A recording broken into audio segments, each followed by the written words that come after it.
मनोहर का घर पुराने कब्रिस्तान के पीछे था और उसके घर के छत से वह कब्रिस्तान अच्छे से दिखता था। वह रोज उस कब्रिस्तान को पार करके ही अपने काम पर जाता था। मनोहर के 2 बच्चे थे और दोनों बच्चे बड़े ही शैतान थे। बड़े बेटे का नाम रॉकी और छोटे बेटे का नाम विकी था। एक बार गर्मी की छुट्टियों में रॉकी और विकी की बहन सोनिया भी आई हुई थी। तीनों मिलकर रात के लगभग 12 बजे एक रूम में ट्रूथ और डेयर खेल रहे थे। रॉकी सोनिया से पूछता है कि तुम ट्रूथ लोगी या डेयर। सोनिया डेयर लेती है और पूछी है कि तुम लोग कुछ खतरनाक करने के लिए तो नहीं कहोगे ना।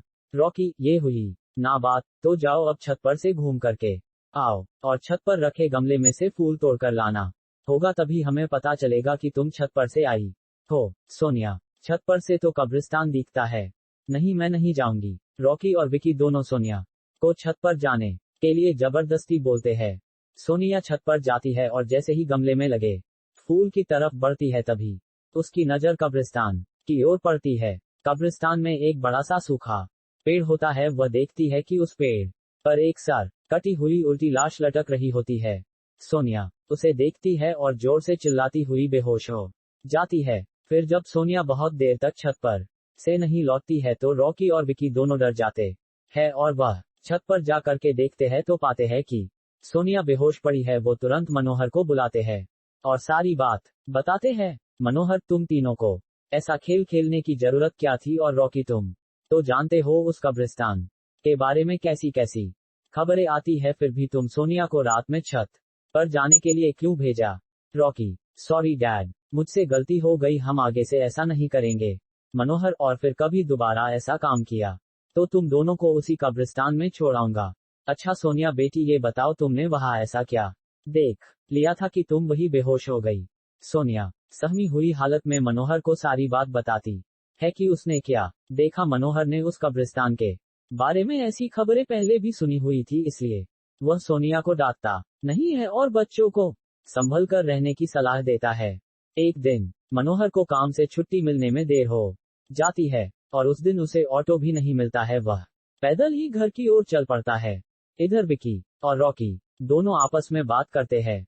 रॉकी, विकी, तुम्हें क्या लगता है सोनिया ने जो कहा वो सच है? मुझे तो लगता है कि वो सिर्फ बातें बना रही है, वो उसका भ्रम होगा। विकी, अरे नहीं भाई, तुमने उसकी हालत देखी नहीं, एक दिन भी और यहाँ रुकने को तैयार नहीं हुई। मुझे लगता है कि उसने सच में कुछ देखा होगा। रॉकी, चलो हम कब्रिस्तान में जाकर खुद ही देख लेते हैं। विकी, अरे भाई, तुम पागल तो नहीं हो गए हो? मुझे अपनी जान बहुत प्यारी है, मैं कहीं नहीं जाऊंगा और तुम भी मत जाओ। विकी के मना करने के बावजूद रॉकी नहीं मानता है और वह अकेले ही कब्रिस्तान की ओर चल देता है। कब्रिस्तान का दरवाजा खोलता है और अंदर चला जाता है। वह उस पेड़ की ओर भी देखता है जिस पर सोनिया को सर कटी हुई उल्टी लाश दिखी थी। रॉकी खड़े होकर उस पेड़ की ओर देखता है, तभी एक अदृश्य हाथ उसके पैरों को पकड़ लेता है। रॉकी डर जाता है और जोरों से चिल्लाने लगता है, बचाओ बचाओ, छोड़ दो मुझे, मुझसे गलती हो गई, मैं फिर कभी यहाँ दोबारा नहीं आऊंगा। दूसरे कोने पर एक कब्र होती है जो कि खुली हुई होती है, उसके ऊपर खून लगा हुआ होता है। वह अदृश्य हाथ रॉकी को खींचकर लाते हैं और उस कब्र में अड़केलने की कोशिश करने लगते हैं। रॉकी चिल्लाता है, छोड़ दो, मुझसे गलती हो गई, मैं फिर यहाँ कभी नहीं आऊंगा, मुझे मत मारो, मुझे जाने दो। मनोहर काम से पैदल घर पहुंचने वाला ही होता है। जैसे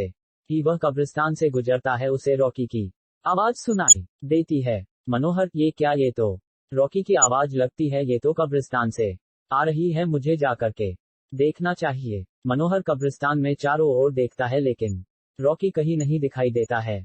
वह घर लौटकर आ जाता है और विकी से पूछता है कि रॉकी कहाँ है।